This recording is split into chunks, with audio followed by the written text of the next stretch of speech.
las demás personas, yo les recuerdo lo que va a suceder de aquí en adelante. Dentro de 8 días tenemos el capítulo 19, de todas formas hasta el final de la sesión voy a repetir algunas de estas cosas. El capítulo 19, que es la balada de Beren y Lúthien. Nos vamos a dedicar solamente una sesión a ese capítulo 19 y los que puedan ver de alguna manera textos relacionados con esta balada, sería muy interesante que pudiéramos tener aportes en ese sentido. Después de la balada de Beren y Lúthien vamos a dejar el Silmarillion y no lo vamos a retomar en términos de lectura de nuestro curso. Yo creo, o es más bien, es mi opción o mi apuesta, dije, bueno, vamos a dejar hasta aquí en el Silmarillion y luego vamos a dedicarnos a la relación filosofía, El Señor de los Anillos en cuanto tal la obra y El Hobbit. Y les recuerdo que ya para dentro de 15 días, o sea, dentro de 8 días es la balada de Beren y Lúthien del capítulo número 19 del Silmarillion. Y dentro de 15 días tendremos específicamente ya, ustedes ya debieron haber visto las versiones extendidas del Señor de los Anillos y las versiones extendidas del Hobbit. Para los que no tengan en Tolkien.org, allí los van a encontrar fácilmente. Yo ya vi porque se me perdieron los CDs de la segunda, de las dos torres, y los vi allí y es perfecto, no hay ningún problema. Al principio me costó un poco porque no cargaba, pero ya en estos días lo pude ver con suma tranquilidad. Los que no hayan podido ver las versiones extendidas del Señor de los Anillos y de El Hobbit. ¿Por qué? Porque pues como yo ya les había dicho, nosotros no podemos pretender pues que todo el mundo que está aquí en este curso pues lea las obras completas, la trilogía y demás, sino que por lo menos ya tenemos una ontología, digamos como una mirada más general, más amplia de cuál es la base o el trasfondo que está detrás del Señor de los Anillos, y ya podemos entender mayor cosa la relación que existe entre la obra cinematográfica o las versiones cinematográficas y la creación del universo de Tolkien.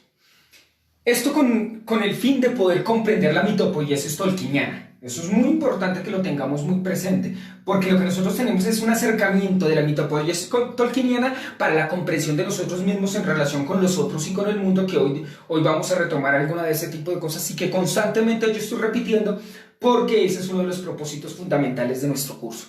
Recordemos entonces las versiones extendidas y para dentro de 15 días entonces nosotros vamos a empezar ya con este texto que se llama El Señor de los Anillos y la filosofía. Vamos a empezar a leer uno de estos textos.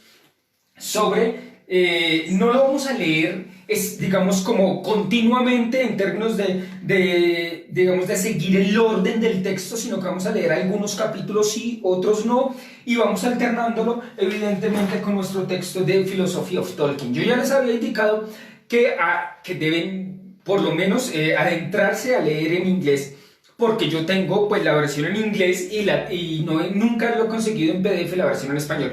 Los que puedan encontrarla, y si la encuentran sería fantástico para los que no saben inglés o no pueden leer en inglés, la versión en español que existe, creo que fue publicada en Argentina, pero yo no la tengo, la de Peter Crift de Philosophy of Tolkien, y que ya hay una versión en español, para que lo tengamos ya presente.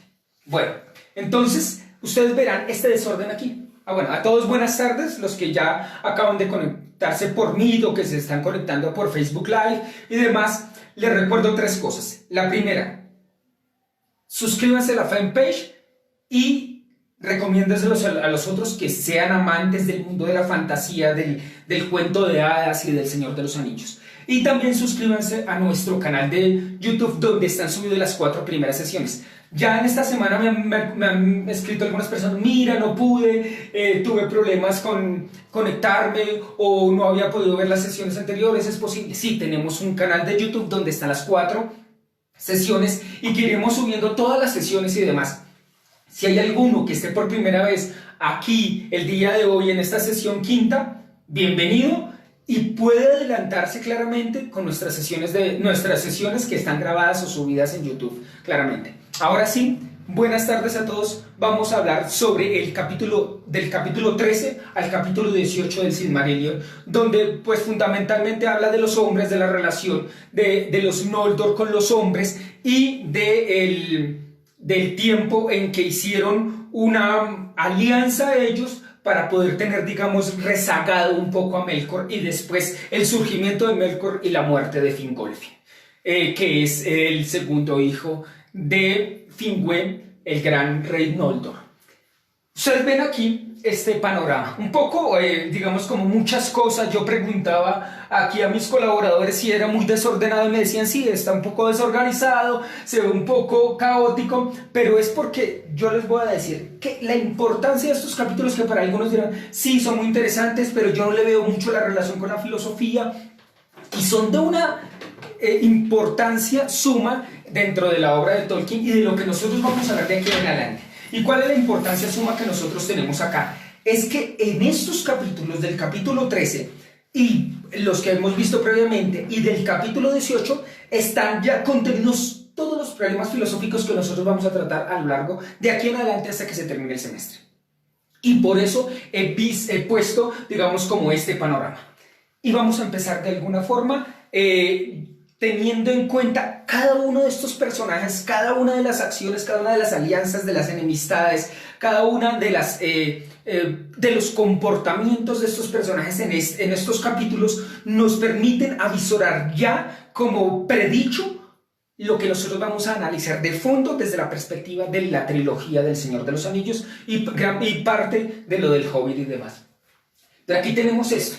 Entonces tenemos problemas éticos y bióticos, ya vamos a mirar eso. La ética es la estética de la acción, autoridad, virtud, el amor, la belleza, la felicidad, la tecnociencia, la crítica al maquinismo, la industria, la responsabilidad, el poder de la palabra, el mal, los dos tipos de tecnología que están allí, la muerte y el tiempo, la armonía con la naturaleza, el mundo moderno, la ruptura con la naturaleza, la armonía entre ciencia y arte, la relación entre elfos y su contienda con el enemigo, y tenemos ya también alguna ruptura con la naturaleza en términos de la ingeniería genética y de toda la crisis, de alguna manera, todas las críticas que hace Tolkien al mundo moderno y demás.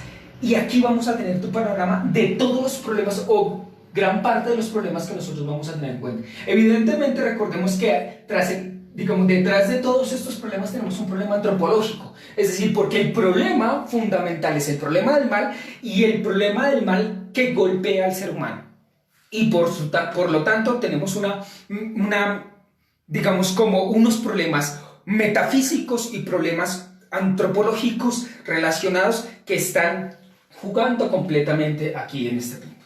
Yo les recomiendo un textico que encontré por internet, que sería bueno que lo vieran, que me parece de una mirada bien interesante, que se llama El sustrato bioético de la obra de Tolkien, posibilidades pedagógicas. Repito, el sustrato bioético de la obra de Tolkien, posibilidades pedagógicas.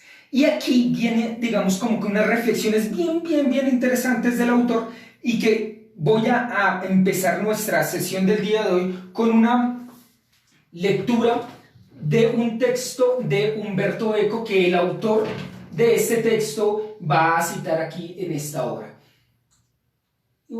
Pero se me ha perdido. No, ya lo estoy aquí a la mano, ya lo tengo. Entonces, lo vemos aquí. Listo. Dice, este texto de Umberto Eco se llama Ciencia, Tecnología y Magia. Y voy a leer. Creemos estar viviendo en la época que Isaiah Berlin es un filósofo, pero también historiador, sociólogo de origen británico, que creo que murió para más o menos 1997, si la memoria no me falla, identificándola con sus albores llamado The Age of the Reason. Acabadas las tinieblas medievales, iniciando el pensamiento crítico del Renacimiento y el propio pensamiento científico, se considera que hoy vivimos en una época dominada por la ciencia. A decir verdad, esta visión de un predominio ya absoluto de la mentalidad científica, que se anunciaba ingenuamente en el himno a Satanás de Carducci y más críticamente en el manifiesto del Partido Comunista de 1948, la definen más los reaccionarios, los espirituales, los laudatores temporis acti que los científicos. Son aquellos, y no estos, los que ofrecen descripciones casi de ciencia ficción de un mundo que, tras haber olvidado, este es el punto chévere que me gusta aquí, tras haber olvidado otros valores, se basa solo en la confianza en las verdades de la ciencia y en el poder de la tecnología. Acá hay algunos estudiantes míos de pronto han creído que yo soy anticiencia o antitecnología o antitecnociencia y demás, y eso está completamente equivocado y más lejos de la verdad que eso, porque a mí me parece que las investigaciones de la tecnociencia, las investigaciones de la ciencia son fundamentales para el ser humano y demás. El problema es cuando le damos una prioridad, digamos, excesiva al racionalismo cientificista y hacemos una reducción cientificista de nuestra realidad y de nuestra comprensión del mundo y olvidamos instancias fundamentales del ser humano. Y quiero empezar digamos, como de una mirada, de cuál es la mirada o la autocomprensión que ha regido gran parte de Occidente y de nuestra comprensión de nosotros mismos. Y es esa autocomprensión que Aristóteles nos heredó. Aristóteles dice que el ser humano es un animal racional, un logonejón politicón, un animal racional político. Hannah Arendt, por ejemplo, en el capítulo sobre la acción, critica que efectivamente el ser humano no es en realidad un animal político, sino que finalmente se encuentra con la política y con el estar juntos por una necesidad más de sobrevivencia y de amenaza ante la realidad y la amenaza del mundo. Porque el ser humano tiene una propensión más, digamos, en términos intuitivos o más bien animales en ese punto, de defenderse y de lograr sus propios deseos y demás, pero se da cuenta que es mucho más racional, tal como lo dice, por ejemplo, la filósofa de la Cortina en Hasta un pueblo de demonios, que se lo recomiendo, que es un textazo, es un señor texto, Hasta un pueblo de demonios, y es que se da cuenta el ser humano que para poder llevar la consecución de sus fines y sus deseos, aunque usted sea un ser humano individualista, es mucho más racional que usted busque ayuda de otros que también de pronto son individualistas, pero la consecución de estos fines y de los míos, si se aunan con otros, pueden lograr tanto los de ellos como los míos. En cambio, un individualismo lerdo, estúpido, irracional, de alguna manera desde la perspectiva de la Cortina, sería un individualismo que destruye al otro, que se la pasan matando a uno y al otro, o destruyendo al otro, y no se da cuenta que la mejor posibilidad es aunar fuerzas para poder lograr fines comunes y fines individuales también en ese punto de vista y demás. Entonces, allí digamos, esta mirada de Aristóteles me parece a mí, muchos filósofos o muchos aristotélicos me matarán por lo que yo voy a decir, o de pronto se sentirán aludidos y demás, pero yo no estoy atacando ni a ningún aristotélico, ni mucho menos, sino que estoy diciendo que la comprensión de Aristóteles sobre el ser humano, la comprensión filosófica, antropológica sobre el ser humano, es una comprensión, desde mi mirada, un poco sesgada, tal como la hemos recibido. No estoy criticando a Aristóteles en cuanto a tal, sino como hemos recibido o como Occidente ha comprendido, o algunos personajes, incluso de la ciencia, comprendió al ser humano como un ser racional, un animal racional. Pero piensen una cosa, ¿el ser humano realmente es un animal racional? ¿O hay otras dimensiones más allá de lo racional? ¿O por debajo de lo racional, suprarracionales o infrarracionales que hemos dejado de lado? Porque de alguna manera la parte racional, calculadora, cientificista, metódica, analítica, step by step, paso a paso de la realidad, de hacer síntesis, de controlar y de poder, eso nos da cierta seguridad. Eso nos da cierta seguridad y por eso le apostamos por las verdades de la ciencia, tal como ya lo veíamos acá con Humberto Eco. Son aquellos y no estos los que ofrecen descripciones casi de ciencia ficción de un mundo, casi de ciencia ficción. Miren la cosa tan linda, porque finalmente de pronto la ciencia ficción también nos muestra igual que, o no igual, o más bien cercano al cuento de hadas. A ver, no estoy poniendo al mismo nivel los cuentos de ciencia, digo, la ciencia ficción con los cuentos de hadas, ni más faltaba. Me equivoqué si de alguna manera ustedes comprendieron eso, pero tanto los de ciencia ficción, pero mucho más y de un nivel ontológico superior, los cuentos de hadas nos acercan a aquello que hemos olvidado por hacer una prioridad ontológica y antropológica y epistemológica de las dimensiones racionales. En el ser humano hay más dimensiones que lo racional. O sea, que decir que el ser humano es un animal racional, ¿se torció? ¿O qué pasa? ¿Ya?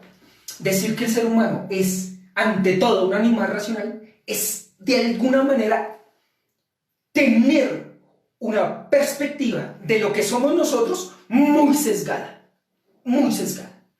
Porque el ser humano no es solamente racional. Hay dimensiones que superan lo racional. Ya lo habíamos dicho hace 8 días, cuando hablábamos de los maestros de la sospecha, que son Nietzsche, que son Marx. Aquí está citando a Marx sobre el manifiesto del Partido Comunista y demás de 1848. Y Freud nos mostraron que hay dimensiones del humano que no son racionales. Por ejemplo, con mis estudiantes de Derecho, a ellos les enseño ética y lo relaciono con ética en el derecho y demás. Pero uno de los textos que sufren de verdad mis estudiantes, que son de casi todos son de primer semestre en derecho, es uno de los textos más difíciles que yo les pongo a leer a mis estudiantes, que se lo recomiendo a cualquiera que se quiera enfrentar a un señor texto, que me parece un textazo, que se llama El ensayo sobre el mal. Y hay un capítulo que se llama ¿Cómo cabe acercarse a la justificación de las acciones humanas en términos de volvernos a ser justos y demás? Este es un textazo, pero es casi ininteligible la primera vez que usted lo lee. Usted lo lee y no comprende mayor cosa, porque finalmente nos estamos tratando de acercar desde nuestra capacidad racional a un problema que es brutalmente superior a lo racional, ya como lo habíamos dicho, los que han seguido las clases seguidas, digamos, continuas, o aquellos que hasta ahora hoy llegaron lo pueden ver en las clases que ya están grabadas, sobre todo creo que en la primera clase que nosotros, la segunda clase que nosotros vimos, es el problema del mal, que es suprarracional. Nosotros no podemos comprender el mal. Es imposible comprender el mal. Y sin embargo, tenemos ese impulso bello de luchar en contra de eso que rompe, irrumpe, transforma, desfigura, desorienta, corrompe un orden ontológico establecido de orden divino, ya como lo hemos visto desde la perspectiva de Tolkien, desde Eru Ilúvatar y demás. ¿Será que el ser humano es un ser solamente racional? Y mi respuesta a esa pregunta es un no rotundo. El ser humano no es solamente racional. Hay dimensiones mucho, digamos, menos pensadas a lo largo de la historia de la filosofía, que están jugando todo el tiempo en lo que somos nosotros mismos. El asunto es pensarnos a nosotros mismos. De la mano de Tolkien, de la mano de la trilogía, de la mano del Silmarillion, de la mano del Hobbit. Y por eso, si ustedes se dan cuenta, Tolkien en la obra del Silmarillion y en toda su obra, pero aquí en estos capítulos que estamos revisando, tiene una apuesta muy fuerte en una relación de qué problemas éticos y bioéticos. Hay unos problemas éticos y bioéticos, es decir, aquí la mirada es que la ética es una estética de la acción. Porque la pregunta es, oigan, como la misma pregunta que se hace Platón en la República, y que de alguna manera Glaucón, si la memoria no me falla, digamos como que le plantea a Sócrates, ya Trasímaco en el libro primero de la República se lo había planteado, es ¿por qué actuar bien? ¿Por qué ser buenos? ¿Cuál es el fin de la bondad? Es decir, ¿por qué ser buenos? Preparando esta clase me encontraba con una serie de cosas bien interesantes en una de las páginas, digamos, como de los comentarios que la gente decía y dice, uy, a mí lo que me atrae del Señor de los Anillos realmente son los personajes malos. Y aquí uno de los que estamos aquí, efectivamente dice, sí, me atrae muchísimo. Oiga, pero ¿por qué el mal atrae? Esto es bien interesante. El mal por ser prohibido atrae, eso sí es cierto. Todo lo prohibido atrae y eso lo sabemos perfectamente. Pero ¿por qué nos atrae las instancias de la maldad? No todos. Evidentemente, a mí me encanta por ejemplo, los trajes de los elfos, la organización de los elfos, los ejércitos de los elfos, la belleza de los elfos, los reinos de los elfos. Es una cosa extraordinaria. Pero aquí en estas frases que decían algunos, en esta página de Facebook, decían, es que a mí me atrae los ejércitos de los malos, la ingeniería que ellos tienen, la industria, la maquinaria, y parece que el mal fuera mucho más rápido. Ojo, parece que el mal fuera mucho más rápido que la bondad. Y yo les digo, muchas veces eso es lo que nos pareciera. Y muchas veces en la vida cotidiana, en lo que ustedes viven y lo que yo vivo, pareciera que el mal nos estuviese ganando la guerra. Parece que el Melkor, y nosotros como apostando a la vida de los elfos, como que Melkor en un segundo, lo que 400 años habían de alguna manera los elfos preservado y se habían armado y se habían hecho, en un segundo, en unos pocos momentos o días, Melkor se levanta y destruye y deshace, y en unos pocos años quita todo digamos, como todas las fuerzas de los elfos y empieza a desunir a los Noldor y empieza a destruir y a crear. Claro, el mal tuvo 400 años para pensar, pero también el bien estuvo, los elfos se unieron, pero también ya había envidia y ya estaba el veneno allí puesto por Melkor que ya había sembrado anteriormente. Y también está el peso de la palabra y el juramento de Fëanor que está allí. Pero ante eso, volvamos a decir, ¿cuántas veces nosotros pensamos que el mal nos está ganando la guerra? ¿Cuántas veces nos sentimos pequeños ante un Melkor monstruoso que sale con un escudo y con un martillo terrible a destruirnos y que finalmente nos pone en su pie para estrangularnos y matarnos y sentirnos vencidos a pesar de que le hemos puesto 7 llagas como las que le infringió Fingolfin heroicamente ya en medio de la desesperación y la desesperanza en la cual estaba Fingolfin a Melkor, y si finalmente pareciera que estuviera ganando el mal en nuestra vida? Pareciera que este mundo ya estuviera en una situación extrema donde el mal, donde la destrucción, donde las malas decisiones, donde la corrupción del gobierno, donde la corrupción del ser humano, donde las malas costumbres, donde pareciera que la ética no tuviera ningún lugar. Y sin embargo, podemos apostarle a ser buenos. Podemos apostarle a ser buenos seres humanos. La prioridad ontológica realmente de nuestra vida es cómo ser felices, y para ello la única posibilidad de ser felices es tratar de ser lo mejor seres buenos humanos a pesar de nuestras equivocaciones y nuestros errores. Y eso Tolkien nos lo está mostrando acá claramente. Acá hay una apuesta de alguna manera muy platónica, si ustedes quieren, desde la perspectiva de la República. Es decir, porque finalmente la respuesta final, que ya lo vamos a ver más adelante, en la relación, digamos, del anillo de Giges y del anillo del poder con la República y por qué ser buenos, porque finalmente ser buenos nos hace comprender cuál es nuestro lugar en el mundo y no estar abocados a creer que cumplir los estándares sociales, los estándares de bienestar que la sociedad de progreso nos ha permitido, que cumpliendo eso vamos a ser felices. Eso, mis queridos amigos, eso es el gran engaño sustancial en el cual caemos. Un engaño brutal. Pensar que cumplir con los estándares sociales y con los niveles de bienestar y de progreso y de calidad de vida que la sociedad de consumo y materialista y de capitalismo cabalgante nos promete, y que cumplir con eso nos va a dar bienestar espiritual y total en unidad. Pero eso mismo es lo que Melkor le prometía a los hombres. Y que finalmente todos sabemos que todas las promesas de Melkor son promesas aparentes, porque siempre lo que quiere es simplemente su ambición y esclavizar y manejar con hilos de poder como títeres y marionetas.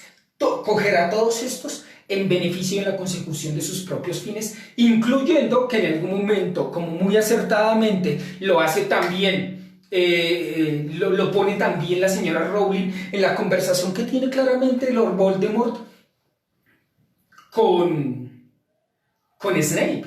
Snape ha sido, ¿se acuerdan que estaban ya conversando y él se da cuenta que la varita no le respondía y le dice: Snape ha sido un buen sirviente, pero la varita solamente le puede obedecer a su amo, y por eso lo mata a Snape, mata a alguien que a los ojos de Voldemort era uno de sus seguidores más fieles y que había hecho todo por él. Claro, nosotros sabemos ya, trasfondo, que finalmente esa era la apariencia de lo que hacía el profesor Snape, pero a los ojos del mal, a los ojos de Melkor, a los ojos de Sauron, y ahora en esa comparación que estoy haciendo con Lord Voldemort, no importa el otro, no importa el otro, no importa el otro, repito, no importa el otro. Y si nosotros nos ponemos a pensar un poquito reflexivamente sobre el mundo capitalista en el cual nosotros hemos crecido y en el cual hemos sido formados y domesticados como idiotas útiles, ¿ve? Como idiotas útiles la mayoría de veces, si nosotros no nos paramos en esa carrera de ratas de consumo, de trabajar, de salir desde por la mañana a ir a trabajar durante 12 horas para acumular una serie de dinero y descansar 15 días al año, y eso mucho, o 10 días, y volver así hasta los 65 años y luego esperar una jubilación, y si de pronto le frenan la jubilación y de pronto nunca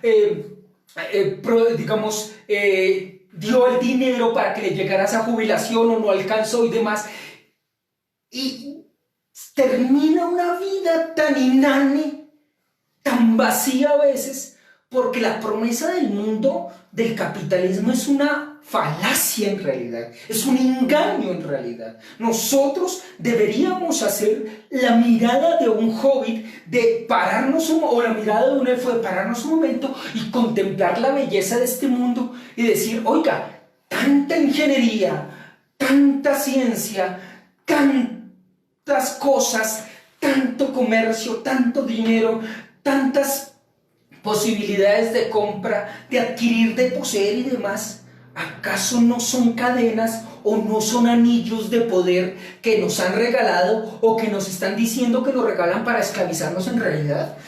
Deberíamos pensar eso, si es que finalmente eso no es una de las críticas fundamentales de Tolkien a nuestra sociedad, a la sociedad en la cual nosotros, en las cuales hemos nacido, y que de alguna manera muchas veces no nos paramos a decir: un alto en el camino, dejemos la carrera de ratas, hagamos un alto en el camino y pensemos un poco, pensemos qué tipo de vida es la que estamos llevando, pensemos qué tipo de relaciones son los que estamos estableciendo, pensemos qué tipo de momentos vivificantes estamos teniendo con las personas que decimos que amamos. Esta es una expresión que a mí me parece interesante. Uno en esta vida debe tratar de establecer relaciones vivificantes, no mortificantes. Vivificantes, no mortificantes. Porque cualquier relación que te mortifique, de alguna manera empieza a corroer, como la voz de Melkor a los oídos de Feanor. Porque Feanor en sí mismo no era un ser humano, no digo un elfo malo, ¿no? Y lo mismo va a pasar con muchos que fueron engañados por las artimañas de Melkor. ¿Cuántas veces escuchamos a un Melkor o a un Sauron o a un Lord Voldemort en nuestros oídos y le damos aquiescencia y le decimos que sí ante las palabras que nos dicen, el poder de la palabra? Que eso es un punto fundamental que le puse aquí, uno de los puntos centrales. Miren el poder de la palabra cuán gravemente hirió al Noldor por el juramento de Fëanor, que lo vimos hace 8 días, y cómo ese juramento va a pesar, y que pareciera que se hubiese olvidado por los 400 años, por el paso del tiempo, pero lo que decimos finalmente va a tener un impacto sobre nuestras acciones y demás. Por eso hay que apostarle a tratar de decir cosas bellas y buenas que de alguna manera se retribuyan en nuestro modo de actuar. Por eso, en la inclinación de Tolkien o la apuesta de Tolkien, estética, antropológica, ética, ontológica, es sobre lo bueno y lo bello. Es una mirada sobre la belleza. Y la belleza está intrínsecamente relacionada con lo bueno y con el amor. Con lo bueno y con el amor. Ya lo vamos a ver en nuestra sesión dentro de 8 días, que es una sesión linda sobre la relación entre Beren y Lúthien. ¿Por qué actúa bien? Pregúntense esta semana eso. Una pregunta que les pido que piensen. ¿Por qué actuar bien? ¿Y por qué no más bien el mal? Que además es muy atractivo. Hay una frase popular que dice que eso prohibido es lo que más gusta. ¿Y por qué lo prohibido y lo que hace daño es lo más rico? Es lo más agradable y es lo más sencillo. ¿Por qué lo bello y lo que cuesta trabajo, más bien, por qué lo bello y lo bueno cuesta mucho trabajo a veces? ¿Por qué? ¿Qué tiene allí? ¿Por qué no debería ser tan fácil? Más bien debería ser mucho más fácil de lo que realmente a nuestros ojos es. Este es un problema entonces que nosotros vamos a ver y que está aquí jugando, ¿no? ¿Por qué actuar éticamente correcto? Y lo vemos claramente en el deseo de los elfos de estar adheridos a las promesas y a construir con sus manos cosas bellas. Y este punto está de alguna manera relacionado con con el que aquí hay el mundo moderno. En el mundo moderno la comprensión es de separación entre ciencia y arte. Pero con los elfos no. La ciencia de los elfos es distinta a la ciencia de Sauron y de Melkor. Miren una cosa. 2 tipos de tecnologías vemos en este momento claramente, y que posteriormente lo vamos a ver en El Señor de los Anillos, por ejemplo, en Isengard, en Mordor y demás. 2 tipos de tecnologías hay allí. Tecnologías, o sea, técnicas de la comprensión sobre la técnica y de la unión entre ciencia y técnica, ¿no? 2 tipos de tecnologías, 2 comprensiones. Miren esto, o sea, 2 gafas distintas con las cuales nosotros nos podemos saber el mundo. Una comprensión de la tecnología, de 2 comprensiones diferentes de ciencia, o sea, de la tecnología y del conocimiento por la vía de contraste entre elfos y el enemigo. ¿Cuál es la comprensión de los elfos? La comprensión de los elfos es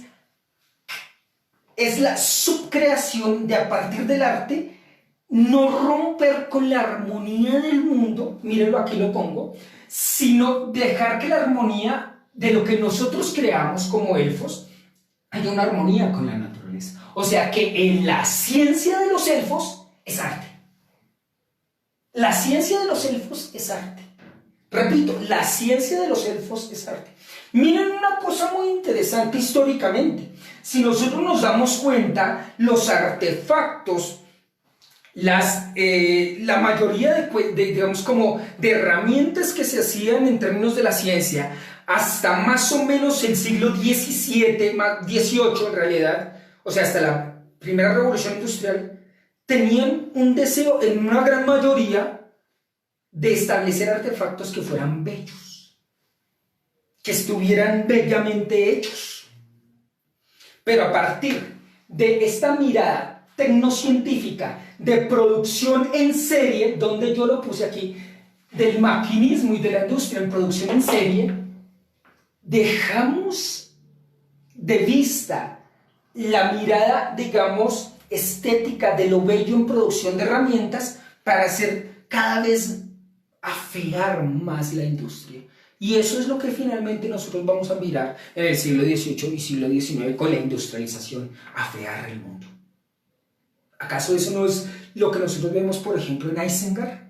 Si una tecnología, un acelere de cosas con la hidráulica, porque nosotros vemos que las ruedas que están allá en Isengard y que Saruman pone gracias a la fuerza del agua, es bien interesante eso, pero afea el mundo, destruye los árboles, rompe con el equilibrio y la armonía de la naturaleza. Estamos irrumpiendo en contra de la fisis, de lo que brota, del acto de brotar y el resultado de aquello que brota, como lo comprendían, por ejemplo, los presocráticos.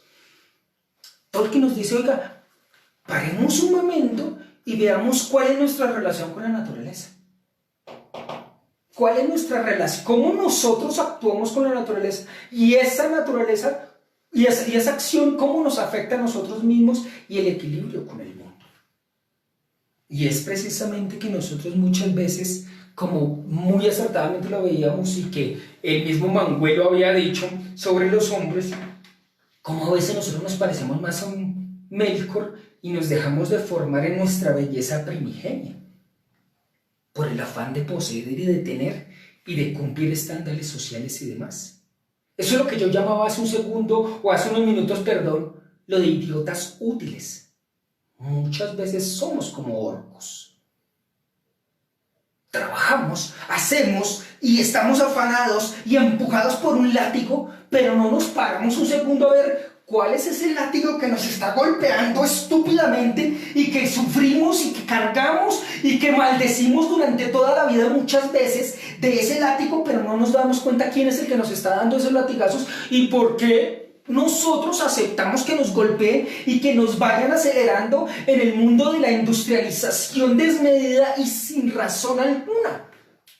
En realidad creemos que es muy racional, pero nos hemos parado a voltear a mirar de frente la realidad y pensar, oiga, ¿hacia dónde estamos apuntando nuestras acciones? ¿Hacia dónde? Si estamos haciendo con cada acción de nuestra vida, con cada cuestión tecnológica, con cada cuestión de las redes sociales, con cada acción en relación con los otros, con cada compra que hacemos, ¿realmente estamos apostando por hacer un mundo más bello? Además, ¿estamos apostando por actuar correctamente?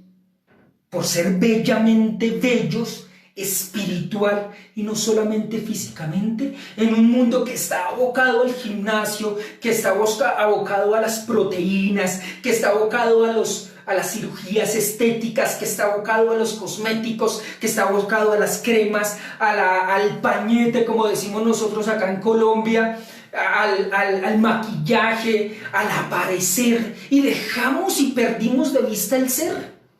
Esto filosóficamente es de una importancia brutal. Le hemos dado una prioridad ontológica al parecer que al ser. Sí debemos aparecer bellamente, pero que esa apariencia de lo bello sea reflejo del ser de lo que realmente somos. De lo que realmente somos, que seamos bellos y que nuestra apariencia sea bella, y no que simplemente sea una aparente belleza, pero la fealdad y nuestros deseos, digamos, tergiversados, estén jugando detrás de una apariencia bella, como lo vimos claramente con Melkor, y que más adelante los que lean el Silmarillion se van a dar cuenta que va a ser la misma estrategia de Sauron frente a los Númenóreanos, y que lo va a llevar a la desgracia, Y muchas veces, ¿cuántos seres humanos se nos ha acercado a nosotros, supuestamente con consejos buenos, pero realmente con intenciones perversas, y se disfrazan de bello y de bueno y de amigo, pero lo que realmente está sucediendo es lo mismo que hace Melkor con los hombres y con los elfos, que se acercó como bueno, como amigo, a dar consejos, y realmente estaba envenenando nuestros deseos, y que estaba envenenando y sembrando ideas perversas. Esto es muy importante que lo tengamos presente.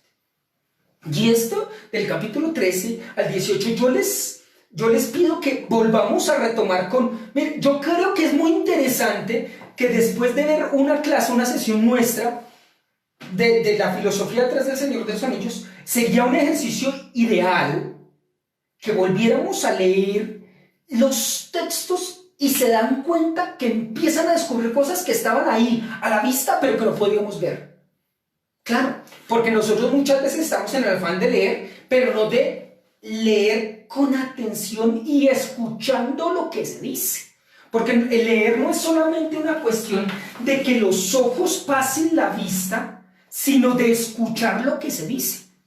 Ojo, la importancia de leer a un Tolkien es escuchar qué es lo que nos dice Tolkien en términos de ser mejores seres humanos. O sea que la apuesta de Tolkien es una apuesta ética fundamental de por qué ser buenos seres humanos. Ética viene del griego ethos, ya lo habíamos dicho en algún momento, que significa modo de ser. ¿Cuál es tu modo de ser? ¿Cuál es tu modo de ser en este mundo?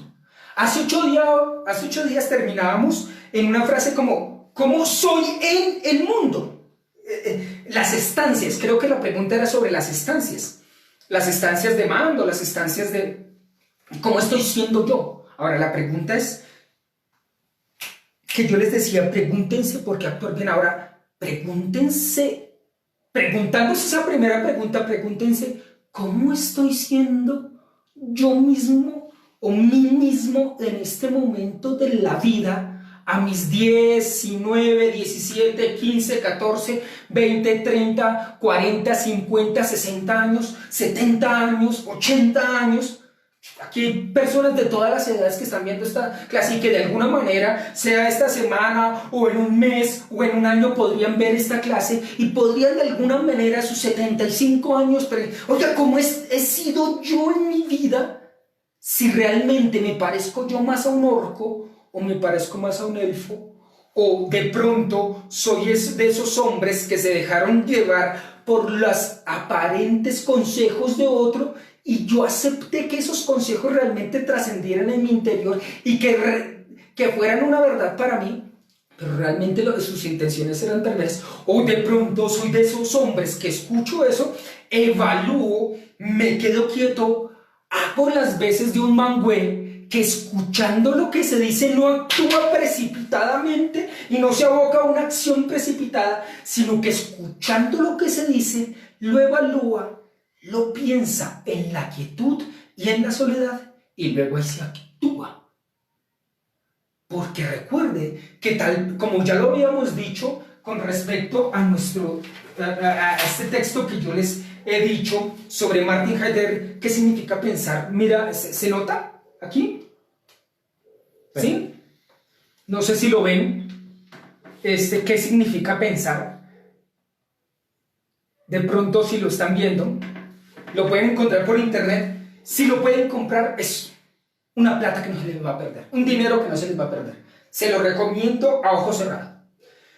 Algunos dirán, no, es que yo no leo cosas que no sean católicas o no sean cristianas y Heidegger era ateo. No. Yo no tengo ese tipo de prejuicios en realidad. Yo creo que cualquier filósofo dice cosas fundamentales en la medida en que, como igual que otros, yo cojo lo que me sirve y lo demás lo desecho. Uy, esto es una clave chévere. Esto que acabo de decir es una clave chévere, un tip chévere sobre la existencia. Usted tome, vuelvo y lo pongo porque me están diciendo que lo vuelva a poner. Los que lo vean acá, de Martin Heidegger, usted le está diciendo, usted tome lo que le sirve de lo que le digan y lo demás lo desecha. Lo mismo en la universidad, lo mismo en los conocimientos que usted adquiere, lo mismo con respecto a una película, lo mismo con respecto a un libro, lo mismo con respecto a una conversación, lo mismo con respecto a un curso, lo mismo con respecto a todo. Tome lo que le sirve y lo demás lo desecha. Dejar ir aquello que te puede destruir. Realmente esto mismo es lo que les estaba diciendo, establecer relaciones vivificantes. Y yo les digo, los textos, hay textos que son profundamente vivificantes. El Señor de los Anillos es un claro ejemplo de un texto vivificante. El Silmarillion es un claro ejemplo de un texto vivificante. Y en términos de filosofía, los diálogos de Platón son profundamente vivificantes. Profundamente vivificantes. O sea, yo les digo, Platón es el filósofo que yo más recomiendo junto con San Agustín, en realidad. Me parece que tiene unas profundidades y unas reflexiones que tocan lo profundo, la belleza de la vida, la belleza de la palabra, la belleza de las acciones, la belleza de estar con otros, la belleza del diálogo, la belleza del encuentro con el otro, la belleza de la mirada, de poderme ver con el otro. Mire, esta es una de las cosas que más me ha costado a mí dar estas clases. Mira, es que es una dificultad que yo no los puedo ver a ustedes. A mí me encantaría que estuvieran frente a mí, que yo pudiera ver cuáles son sus rostros, cuáles son sus reacciones, si viene triste a una clase, si viene acongojado o si viene alegre, o qué es lo que ha pasado con tu vida, porque finalmente lo que nosotros nos relacionamos son con seres humanos y empezamos a comprender la vida. Por eso Felagún tenía, es que es una cosa muy bella lo que leímos para el día de hoy.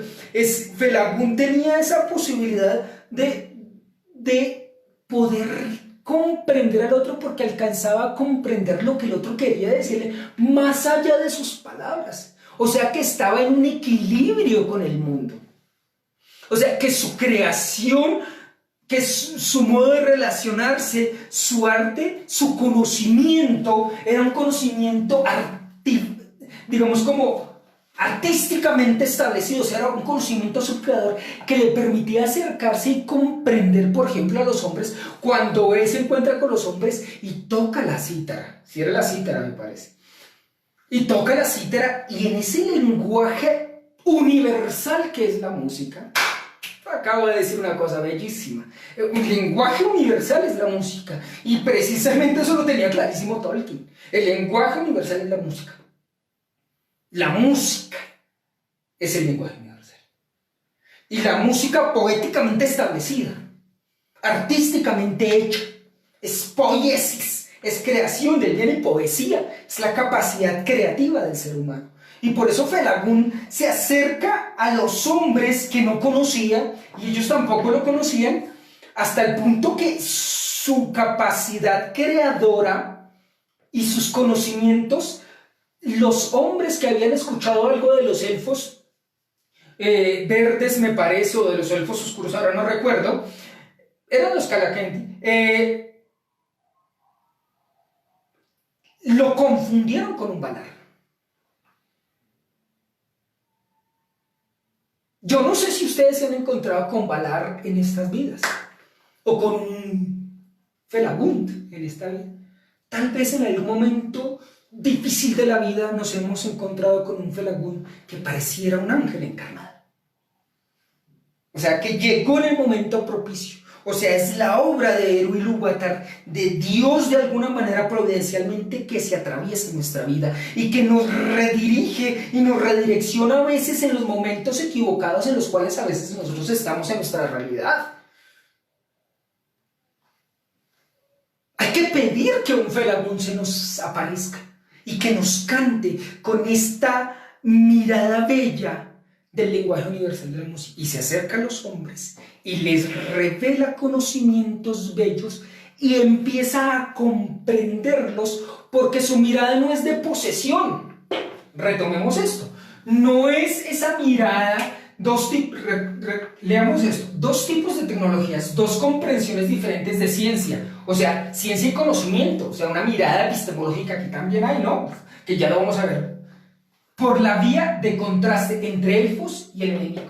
Los elfos tienen el arte y más bien su ciencia o su conocimiento es un conocimiento artístico, o sea, de subcreación, de hacerlo bello aún más bello y de no romper el equilibrio con la naturaleza.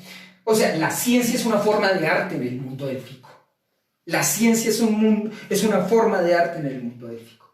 Pero el enemigo, estamos hablando de Melkor, de los orcos, de los Balrogs y demás, tienen su conocimiento, no es arte y ciencia, sino su conocimiento es una división, una ruptura con el arte. Por lo tanto, en el mal no hay posibilidad de arte, desde la perspectiva cristiana y desde la perspectiva tolkieniana. No puede haber arte malo.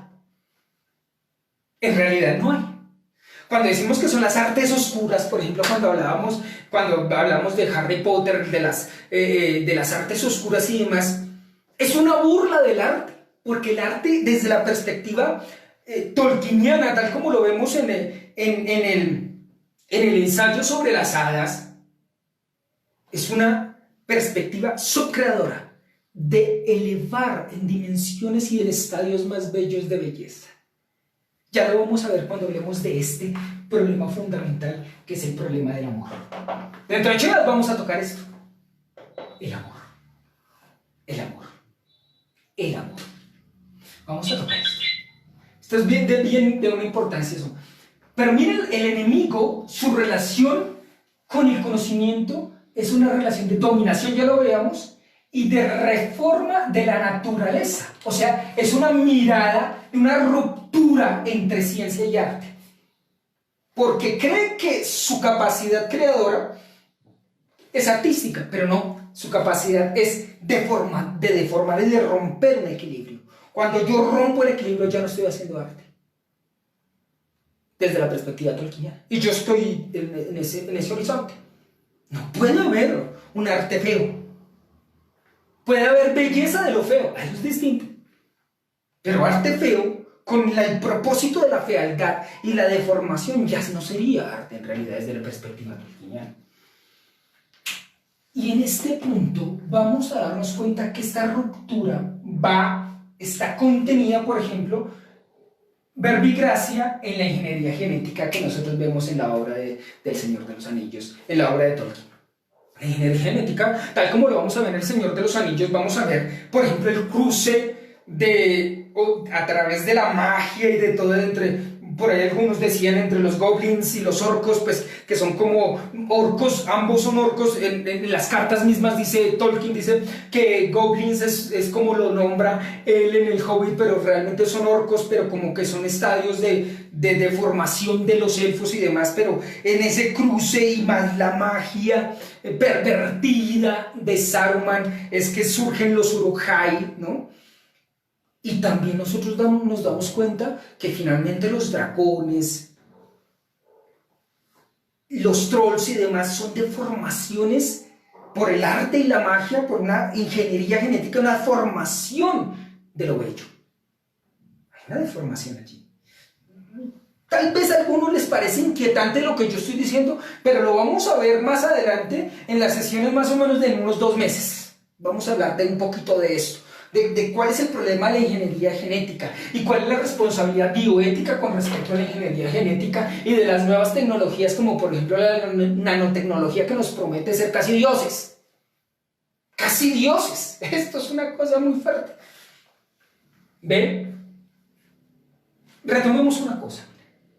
¿Se acuerdan que yo les había dicho que preparando esta clase veía algo del Facebook, de los comentarios, y uno de los comentarios era este que dice acá en la mitad: lo que más me fascina del mundo de Tolkien es el mal. Y lo pongo sic porque así aparece.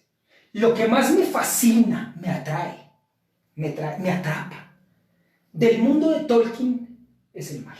No hacia a mí eso no me ocurre. Pero si es eso lo que lo atrae, hasta bueno también es. Hasta bueno también es, porque algo lo atrajo del Señor de los Anillos y ahora, ya atraído por eso, va a descubrir cosas aún más bellas que la fascinación del mal. Tal como que la apuesta de Romanos 5, que lo he repetido casi todas las sesiones aquí, de que ante la abundancia del mal, sobreabunda el bien. Propuesta fundamental de Tolkien. Ante el poder excesivo, la monstruosidad de Melkor que se alza en poder, de Morgoth, del enemigo del mundo, ante eso, la belleza y la sencillez pueden destruir, y finalmente ese va a ser el final de la tercera edad, cuando lo simple y lo sencillo terminarán siendo los que van a trasegar ante la oscuridad terrible del valle de Gorgoroth hasta llegar al monte del destino y poder destruir el anillo del poder, que finalmente sucumbe ante ese poder. Frodo, por ejemplo, Pero ya la providencia nos salva porque muchas veces hay realidades que no podemos comprender y que superan la racionalidad. Hay dimensiones que superan lo racional. La apuesta excesiva por lo racional es una apuesta excesiva por la seguridad. Porque la realidad nuestra existencia es una existencia insegura. Insegura, ya lo habíamos visto al final del segundo capítulo del Silmarillion, cuando habla de los hombres. Sí, creo que es el segundo o el primer capítulo, no recuerdo, creo que es el primer capítulo. Cuando habla que los hombres somos forasteros, desposeídos. Los elfos les dicen los enfermizos. Los enfermizos. Pero nuestra enfermedad fundamental es el desconocimiento de nosotros mismos. Esa es la enfermedad fundamental. Por eso la apuesta de leer una obra como El Señor de los Anillos nos acerca a nosotros mismos.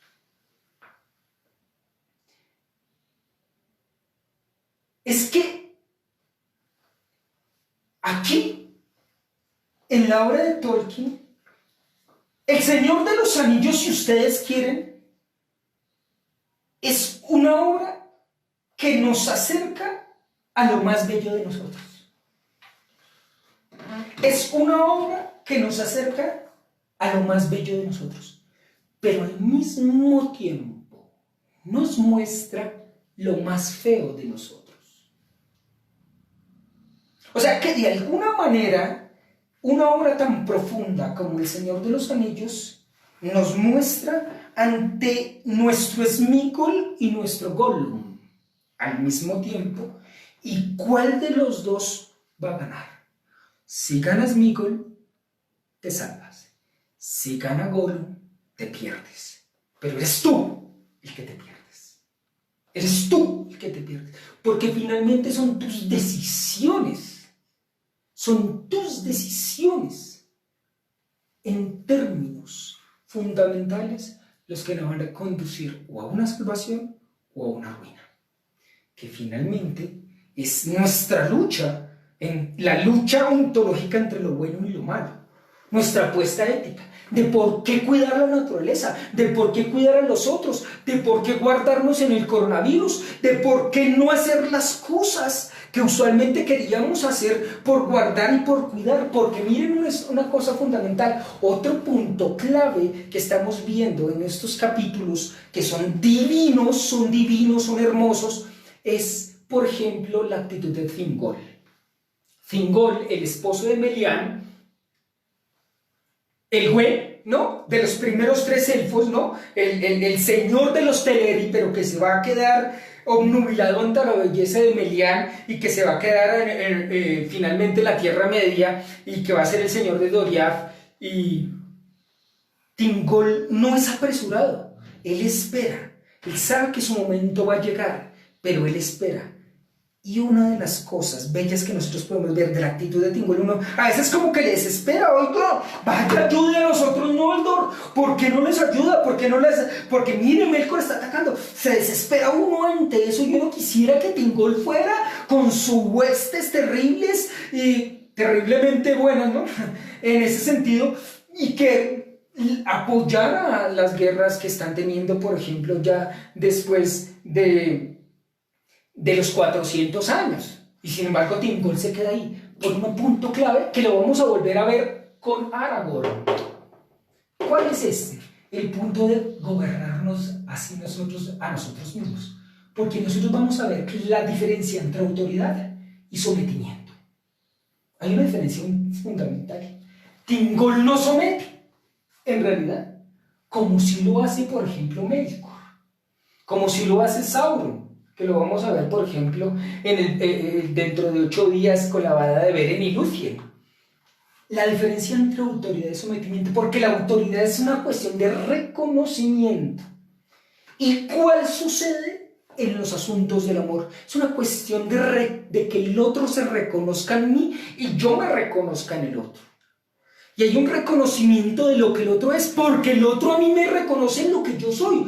Precisamente esa es la relación que establecieron Beorn el Viejo con Felagund, y los hombres que seguían a Beorn el Viejo con Felagún es un reconocimiento de autoridad porque hay una mutua comprensión. Yo te comprendo y tú me comprendes. En cambio, cuando yo no tengo la capacidad o me siento incapaz de comprender al otro, trato de someter y surge la violencia de aplastar al otro. Eso es una cosa muy interesante, pero muy interesante. Lo podríamos ver desde la perspectiva, por ejemplo, de la mirada mimética de la violencia, que Girard lo propone claramente en su obra, ¿no? La violencia mimética, de la mímesis, pero allí me parece a mí que hay un problema también de comprensión de lo otro, de la diferencia y de lo otro, ¿no? Hay un problema más de fondo a mi modo de ver. Claro, de pronto algunos girardianos me matarían por lo que estoy diciendo de alguna manera. Porque la autoridad, es decir, la comprensión y el reconocimiento que otros ejercen sobre mí y yo sobre los otros, la autoridad que yo puedo tener sobre otros, surge de una autoridad inicial fundamental y es la autoridad que yo tengo sobre mí mismo y del gobernarme a mí mismo. Gobernar es sinónimo de gobierno de sí. Si yo no soy capaz de gobernarme a mí, me vuelvo un Gollum. Me vuelvo un Gollum. Yo les he preguntado muchas veces a mis estudiantes en clase y se los pregunto en este momento a ver qué ustedes dicen ahí en redes sociales o ahorita en Meet. ¿Qué harían ustedes si el anillo del poder cayera en sus manos? ¿Se volverían un Sméagol? ¿Un Gollum, perdón? ¿Perderían su identidad de lo que son ustedes por la ambición y porque sus deseos son tan terribles o son tan fuertes que ya teniendo el poder de hacer todo lo que quisiera usted, realmente se perdería usted mismo? Si la respuesta es sí, ¿por qué sí? Y si la respuesta es no, ¿por qué no? ¿O usted sería capaz de hacer lo que hace la dama Galadriel, por ejemplo? De renunciar ante el poder porque sabe perfectamente que si acepta ese poder que se le da libremente, va a terminar siendo esclavo de eso que tanto usted deseaba, porque la dama Galadriel lo deseaba. Gandalf bellamente ve el anillo y cuando lo va a tocar se da cuenta que es, y no sucumbe, esa es la sabiduría. Eso es realmente ser sabio. Eso es ser sabio. Eso es divino.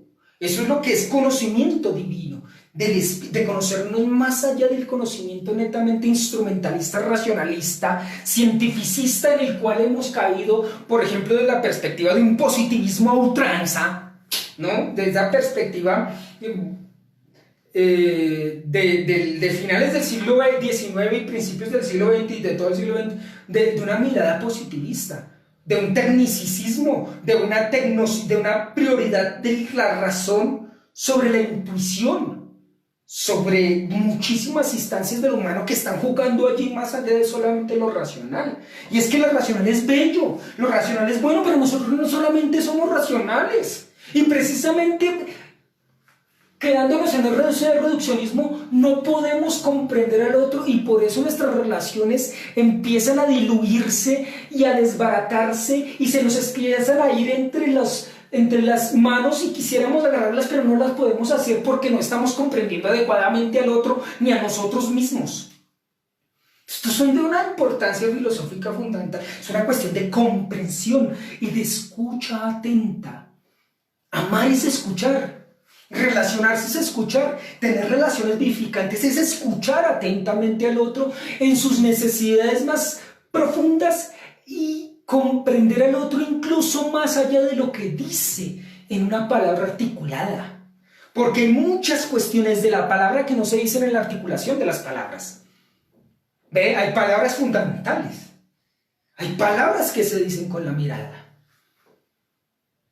¿Ve? Esto es una cosa clarísima, el poder de la palabra, que es otro punto que estamos aquí viendo, y es el poder de la palabra. ¿Y cuál es el poder de la palabra? La palabra tiene tal poder, y yo lo había dicho hace 8 días, no hay nada más poderoso que la palabra. Tal es así la señora Rowling lo tiene en cuenta en Harry Potter, y es que un hechizo se hace es en la palabra, ¿no? Si no lo pronuncia bien, no le sale bien el hechizo. Y también el movimiento y demás, el Expelliarmus, el Cruciatus o cualquiera de todos los hechizos, ¿no? Que nosotros podemos hacer, pero se hace es en la palabra es la que tiene magia. ¿Ve? Las palabras que Gandalf dice en Khazad-dûm ante el Balrog, ante este demonio del mundo antiguo, ¿no? En la palabra. Es que la palabra tiene un poder brutal. No hay nada más potente que la palabra. No hay nada más potente que la palabra. Los políticos lo saben. Los pastores lo saben. Los curas lo saben. Los grandes revolucionarios lo saben. Yo digo, por ejemplo, el feo lo sabe. El feo lo sabe porque como no tiene digamos, como la belleza física, sabe que hay una belleza superior a las cuestiones físicas.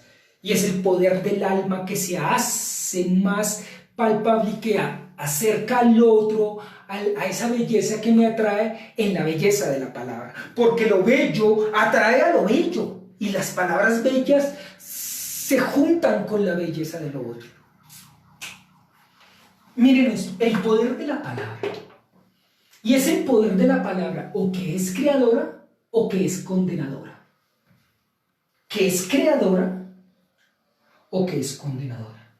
Que es creadora, por ejemplo,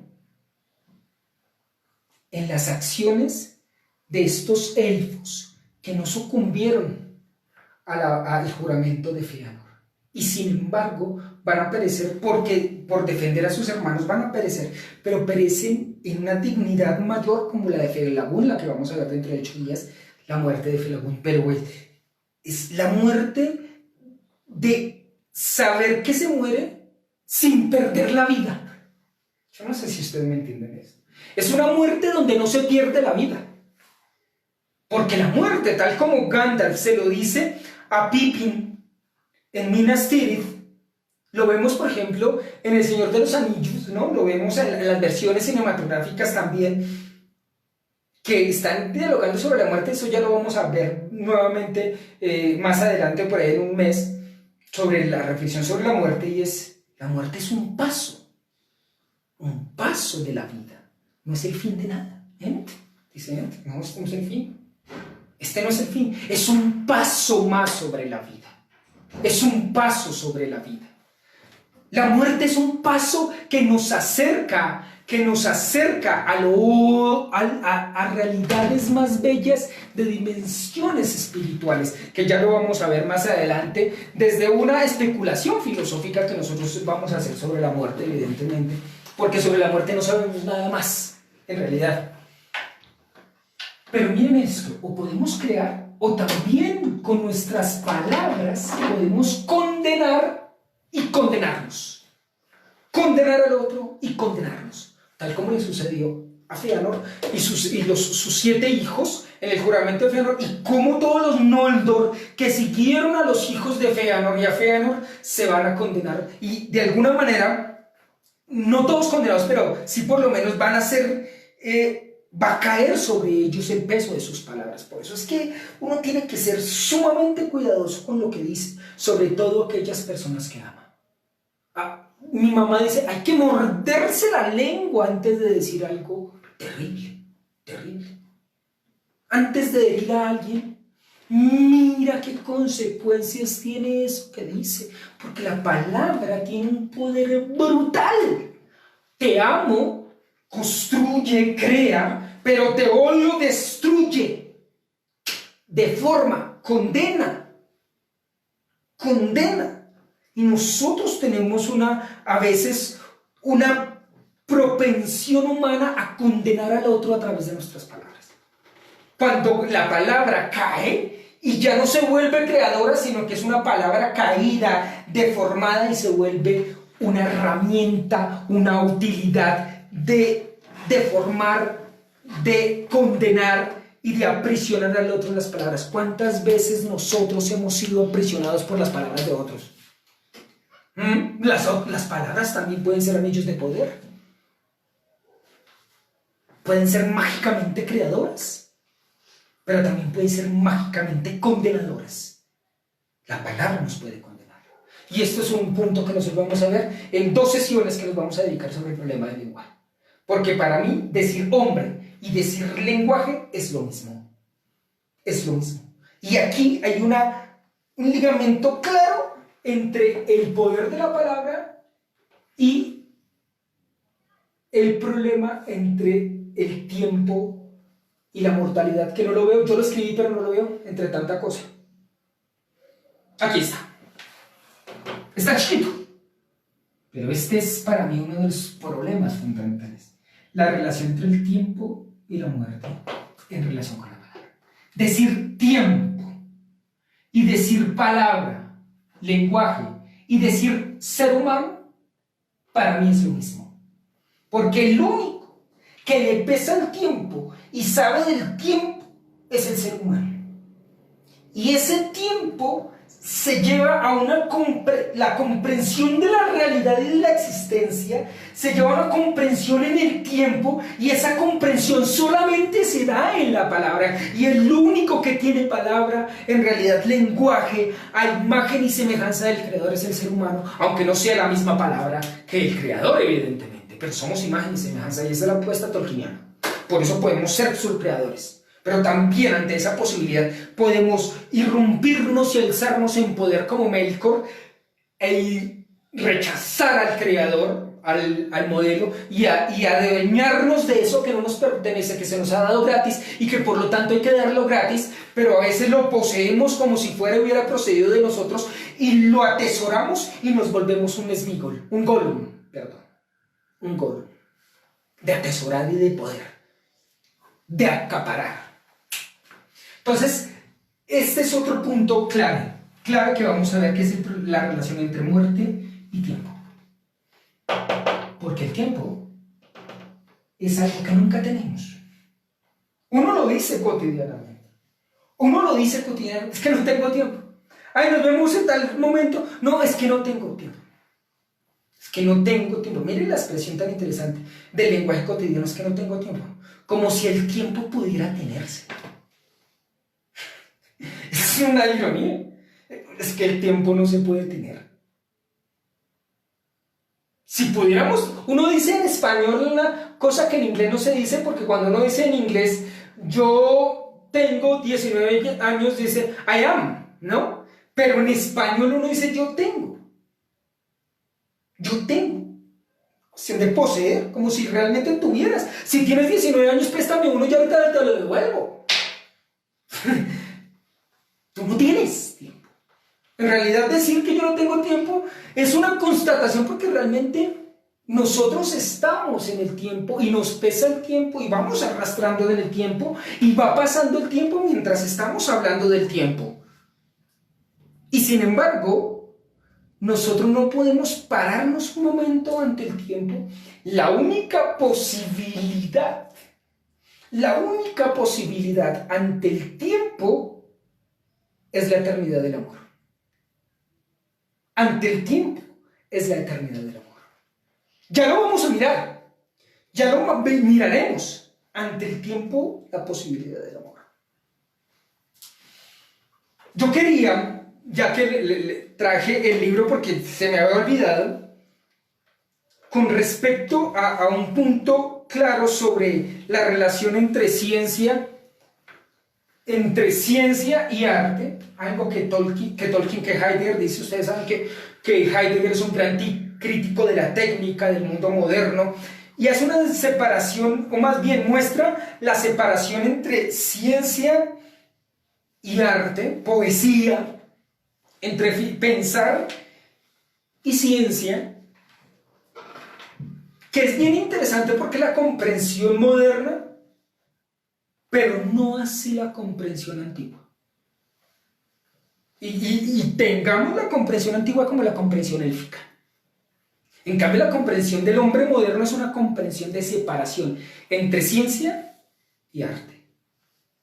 Cuando la apuesta que está diciendo Tolkien es que nuestra capacidad creadora se tiene que unir con nuestros conocimientos para elevar más bellamente este mundo.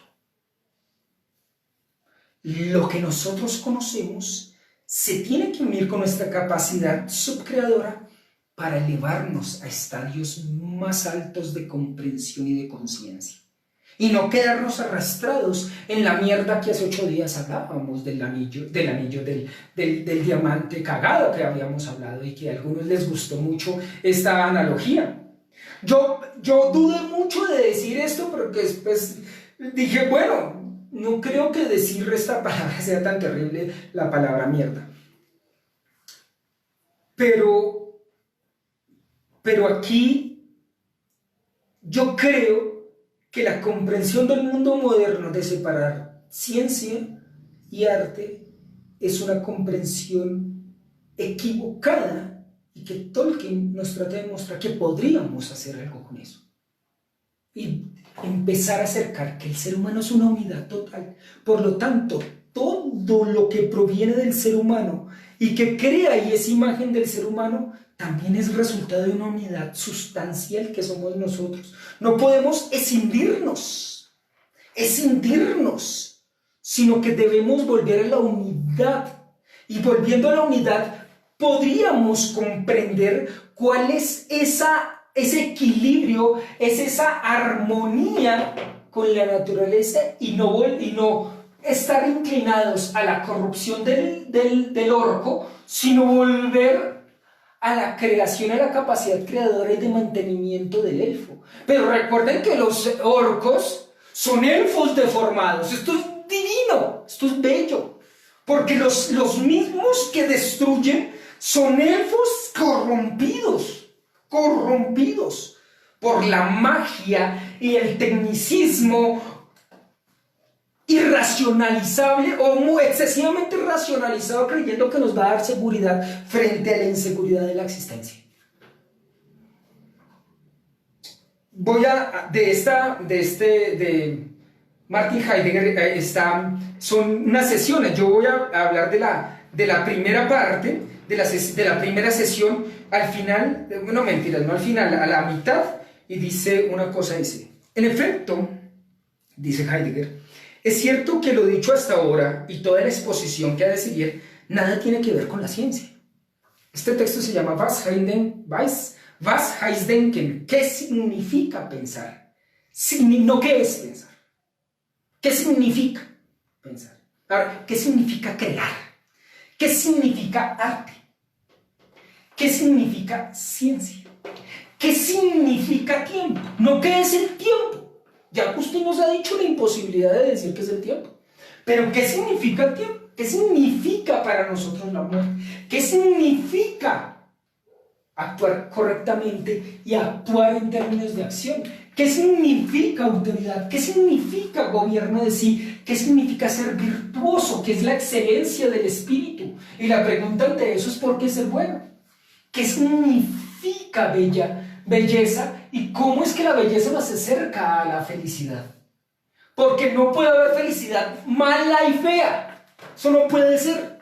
Es una contradicción de principios desde la perspectiva tolkieniana y desde la perspectiva platónica y cristiana. Y yo estoy absolutamente de acuerdo, y eso es una de las apuestas. Ningún malo puede ser realmente feliz. Ningún malo puede ser realmente feliz. Eso es imposible. Es una contradicción de principio. En ese punto, desde la perspectiva tolkieniana, ¿qué significa pensar? Y dice acá, en efecto es cierto que lo dicho hasta ahora y toda la exposición que ha de seguir, nada tiene que ver con la ciencia. Y nada tiene que ver con ella, precisamente si nuestra disquisición aspira a ser pensar. El fundamento de este hecho está en que la ciencia, por su parte, no piensa. Esto es una cosa bien chata. Claro, desde la perspectiva moderna del ser humano moderno y del proyecto moderno y de todas las instancias de la filosofía y demás, modernas y demás. Claro, la ciencia no piensa, porque la ciencia lo que es, investiga por un método, con un análisis y llega a una solución. Pero pensar es lo que nos da que pensar. Y lo que nos da que pensar siempre nos da que pensar. Pero la ciencia pone un método, da una solución y luego coge otra anomalía y le da otra solución. Y luego coge otra anomalía y le da soluciones. solución y solución, investigación y solución, investigación y solución, investigación y solución, investigación y solución, investigación, publique, publique, publique, publique, publique. Y muchas veces también la universidad se ha perdido en ese mundo de publicar excesivamente y se ha perdido el momento de la reflexión y del pensar. No quiere decir que no tengamos que publicar, hay que publicar. Pero cuando nos volcamos al mundo de la publicidad, perdimos el fundamento del pensar desde la filosofía. Y todo el mundo quiere publicar artículos y publica libros y publica una cosa y publica. Sí, es muy importante porque hay que compartir eso, pero cuando es solamente eso, se pierde el sentido de la universidad, por ejemplo. Hoy, por allá algunos me van a matar de lo que yo acabo de decir. El fundamento de este hecho está en que la ciencia por su parte no piensa ni puede pensar, y por cierto para su propio bien, o sea, para asegurar la propia marcha que ella ha fijado. En cambio el pensar, como yo les había dicho, es la acción del filósofo, da vueltas sobre lo mismo. Ay, pero vaya al punto, estoy yendo sobre el punto, estoy pensando lo mismo, porque lo que se piensa siempre es lo mismo, y lo que más merece ser pensado es el hombre mismo, que ha perdido de vista el sí mismo y no sabe sobre el sí mismo, abocado al mundo de la ocupación, haciendo cosas, y se ha olvidado de sí mismo en una profunda indigencia. La ciencia no piensa. Esta afirmación resulta escandalosa. Dejemos la frase en su carácter escandaloso, aun cuando apostillemos inmediatamente que no obstante la ciencia tiene que habérselas con el pensar en su propia forma especial.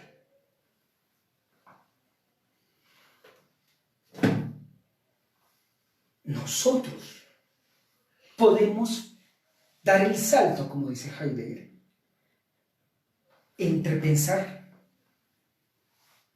y conocimiento, entre la ciencia.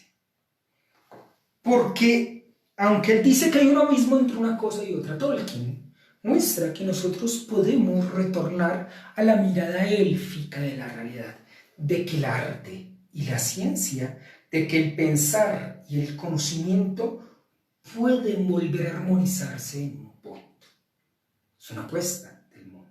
Volver a establecer una unidad con la naturaleza, una unidad con los otros y restablecer lazos fundamentales. Voy a tomar un poquito de agua.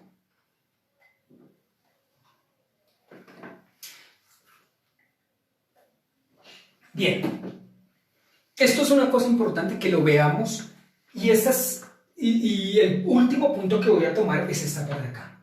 ¿Por qué? Porque es lo que vamos a ver dentro de 8 días. El amor es unión con. ¿Qué es? Esta es la mirada que vamos a ver, y es la unión, por ejemplo, del amor que unía a Fingol y a Melián, el amor entre los hermanos, el amor entre lo distinto a mí, los elfos que se unan a los hombres y los hombres a los elfos y establecen relaciones y unidades fundamentales con los otros y con la naturaleza, con la realidad, con el mundo. Y aquí puse la palabra griega physis.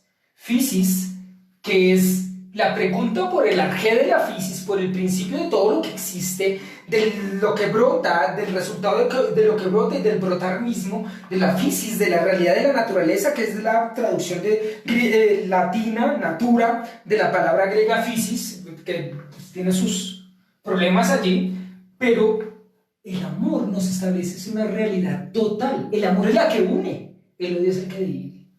Y este amor tiene una realidad, un vínculo fundamental con la belleza y la felicidad. Y esta belleza y felicidad es distinto a la fealdad. El feo, espiritualmente hablando, el feo no puede ser feliz. No puede ser feliz. No puede ser feliz. No sé si tenemos preguntas aquí en Facebook Live y también en Teams. No sé si alguien quiere hablar, hacer una pregunta. Está en silencio. No está. Listo. Y miremos de pronto si hay preguntas aquí en Facebook Live. No. Hoy entonces estamos un poco tímidos en términos de las preguntas. Pero bueno, entonces, no sé si de pronto aquí, de los que están en Teams, ¿alguno va a preguntar algo? Yo quería preguntar algo. Dale, ¿con quién hablo yo? Soy Nat. Hola, ¿cómo estás? Quería preguntar sobre como la maldición de los Noldor, del juramento de Fëanor y de la matanza de los hermanos. Y también se habla en los capítulos que leímos del Silmarillion que a los hombres también les pesa una maldición propia, pero no hablan de eso ni se habla de eso en la historia, como que se queda en misterio, ¿no? Quería preguntar qué relación había, o si había relación con, por ejemplo, eso del pecado original en la Biblia, o esa maldición que pesa sobre el hombre, cosa bíblica que aparece en el Génesis, no, o sea, si había una relación. Y también, y otra pregunta era, si alguna vez o en algún lugar, porque pues yo no lo he leído, se habla de esa maldición de los hombres, porque aquí no se especifica. Entonces, de algo que pasó en el Oriente, de donde venían los primeros hombres o algo así, si alguna vez se habla, si habla Tolkien sobre eso,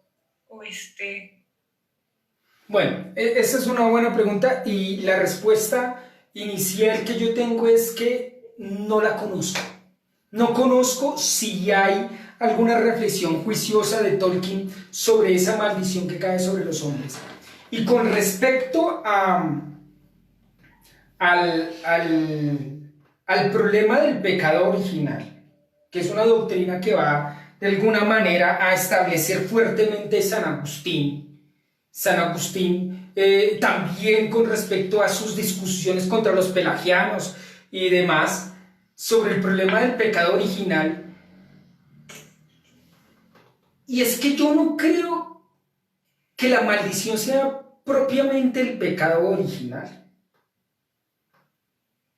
Yo creo que la maldición en realidad, si hay alguna maldición sobre el hombre, que yo no lo creo así, pero pues esta maldición desde la perspectiva de la obra de Tolkien, es que recordemos un punto, ¿no? La obra de Tolkien es una obra sobre los elfos, no sobre los hombres. Los hombres están ahí, pero cuando ya empieza la edad de los hombres, que es la cuarta edad de la Tierra Media, y que además se comunica con lo que somos nosotros mismos en este momento. Nosotros estamos en la cuarta edad de la Tierra Media, nosotros estamos en la cuarta edad de este mundo, solo que geográficamente distinto. Recuerda que Tolkien quería hacer una mitología para Inglaterra. Es una mirada sobre los elfos, entonces habría que mirar sobre esa perspectiva. Pero la maldición de los hombres, si lo vemos desde el punto de vista bíblico y podríamos establecer un vínculo con Tolkien, no es sobre el pecado original. La maldición de los hombres en ese sentido podría ser puesta también en esa cercanía, desde mi perspectiva, ¿no? En esa cercanía que podemos tener con Melkor y con el Sméagol y con el Gollum que hay en nosotros, en el dejarnos engañar por el mismo engaño de Melkor, de creer que podemos poseer lo que no nos corresponde y creer que podemos ser más de lo que realmente somos. Y ante esa posibilidad, ante esa maldición de alguna manera, como tú lo dices o como estamos tratando de pensarlo acá, ante eso Tolkien nos propone un hobbit. Un hobbit. Me parece que la apuesta aquí es que podríamos abrazar la vida de un hobbit, la vida más cercana a la naturaleza, la vida más simple, más sencilla, menos ostentosa, menos vinculada con la materialidad y más cercana con la naturaleza, con una capacidad creadora, con una capacidad de armonía, con una capacidad de abrazar al otro, de poder verlo, de no dedicarnos al mundo del celular, sino podernos ver a los ojos cuando estamos tomando un café y establecer vínculos de relación fundamental en diálogos hermosos que nos edifican y nos elevan en virtud, tal como por ejemplo Sócrates lo había mostrado claramente en los diálogos de Platón. Yo creo que en ese punto, esa mirada bella de Merry Pippin, cuando ya ha sido, por ejemplo, en las versiones cinematográficas, cuando se ha destruido Isengard, de estar sentados, de fumarse su weed, su pipa, de comer y que ante tanta destrucción y demás y todo esto pueden restablecerse y ver lo bello de la cotidianidad, de poder comer, de poder sentarse, de estar al lado del agua, de estar con los árboles. Y Gandalf ahí en la versión cinematográfica los mira y dice: hobbits, ¿no? Estos son los hobbits, y eso es precisamente lo que sorprende a Gandalf.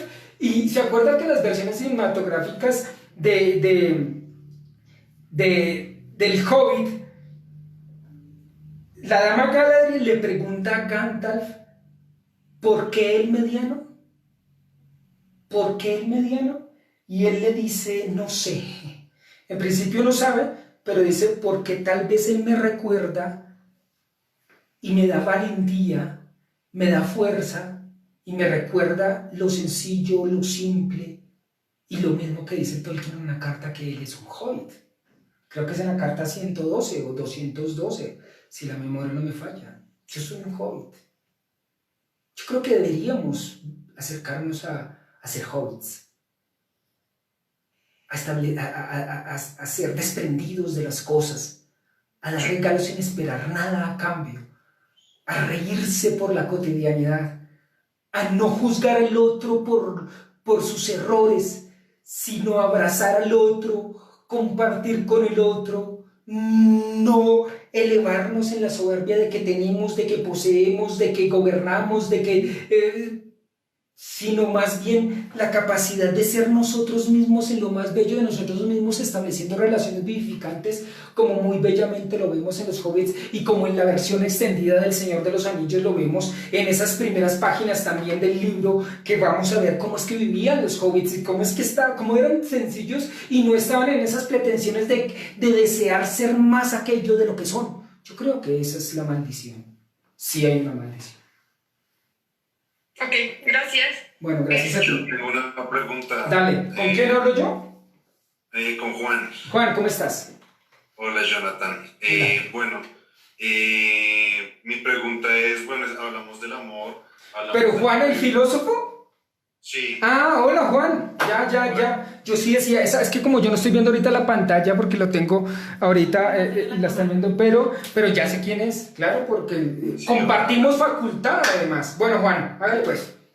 Pues bueno, ya hablamos, o sea, has hablado del amor, de la virtud, de la belleza, del bien, pero siento que no has hablado mucho como de la justicia, entonces yo quisiera saber qué es obrar justamente ante los ojos del sumo bien, ¿no? ¿Qué es Bueno, sí, el sumo bien, esto está bien interesante.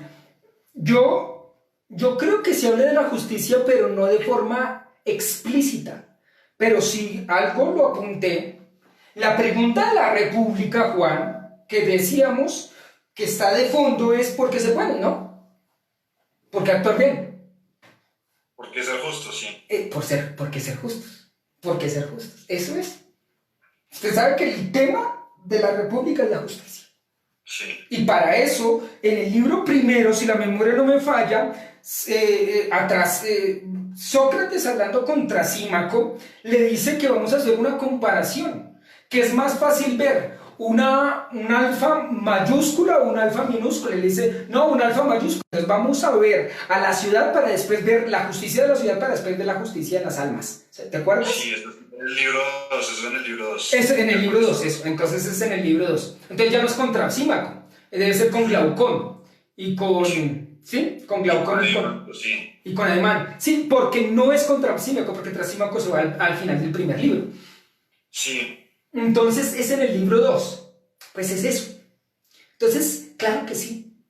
Aquí la pregunta por el bien y la pregunta por qué actuar bien. Es que finalmente yo no puedo ser bueno alejado de la justicia.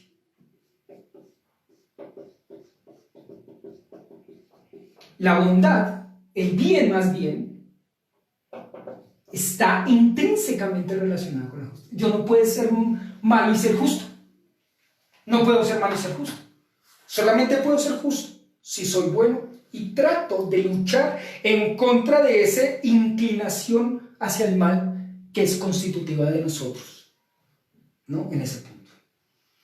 Y es la búsqueda de ese sumo bien, como tú le decías, porque solamente en términos de mirar el orden ontológico de la realidad, es que de alguna manera yo, adhiriéndome o tratando de buscar eso, es que me elevo hacia el sumo bien y estoy actuando justamente. Actúo injustamente en la medida en que voy en contra de ese orden establecido y rompo constantemente en contra de ese orden establecido y de alguna manera me dejo llevar por mis propios deseos y mis propios quereres, destruyendo al otro, aplastando al otro, no reconociendo la diferencia, no reconociendo lo otro distinto a mí.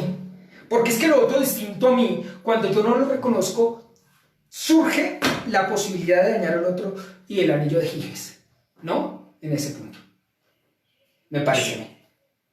Pero entonces, digamos, ya en ese punto, digamos, y ya entrando, digamos, a la discusión que tiene Sócrates contra Símaco, ¿qué es lo que hace, o qué es lo que me impele, o qué es lo que impele no a mí, pero pues qué es lo que impele a una persona a realmente actuar con justicia, incluso en un escenario en el que actuar con justicia no sea beneficioso para esa persona, sino que le traiga un mal?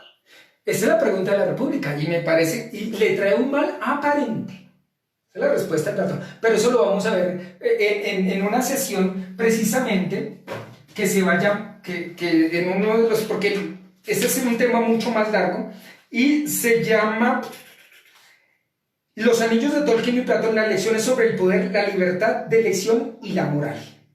Este es sobre eso, y la otra parte que vamos a hablar es sobre la vida moral, sobre las virtudes de soft virtues y hard virtues, las virtudes suaves y las grandes virtudes de alguna manera, y lo vamos a ver en más o menos 2 sesiones, porque esta pregunta es una pregunta clara y difícil de responder además, porque ante la realidad, lo que yo decía al principio, pues a veces es más fácil lo malo, lo que poníamos acá en el centro.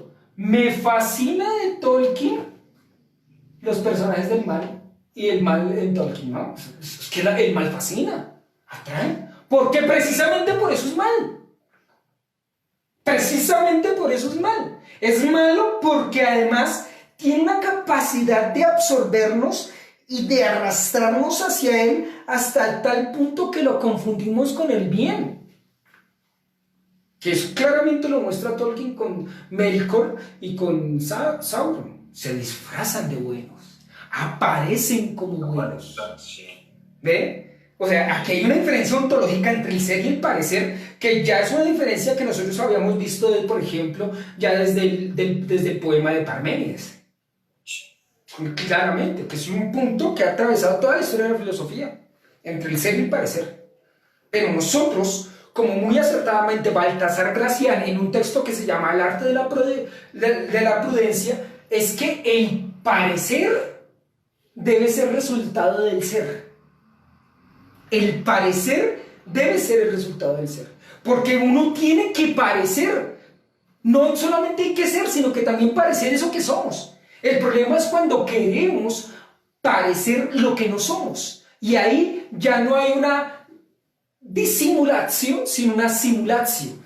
Esto es muy interesante, que se lo recomiendo, un texto que se llama El arte de la prudencia. Lo voy a escribir acá porque es un textazo, es un señor texto que escribió Baltasar Gracián, si la memoria no me falla, en 1648, que se llama El arte de la prudencia.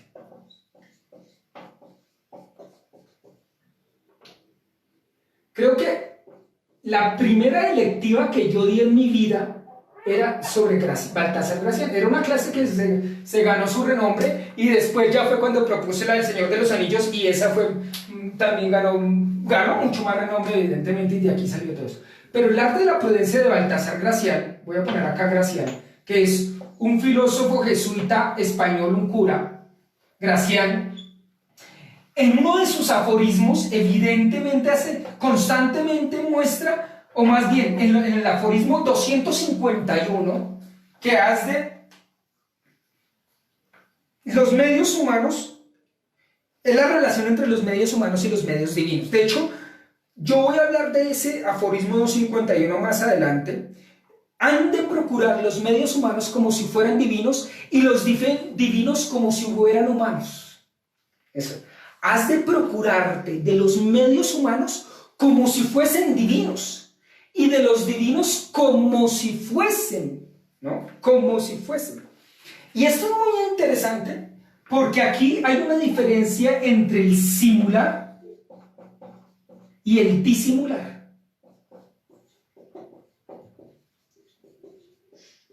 El problema de la simulación es que aparenta lo que no es. En cambio, el disimular, la disimulatio, es que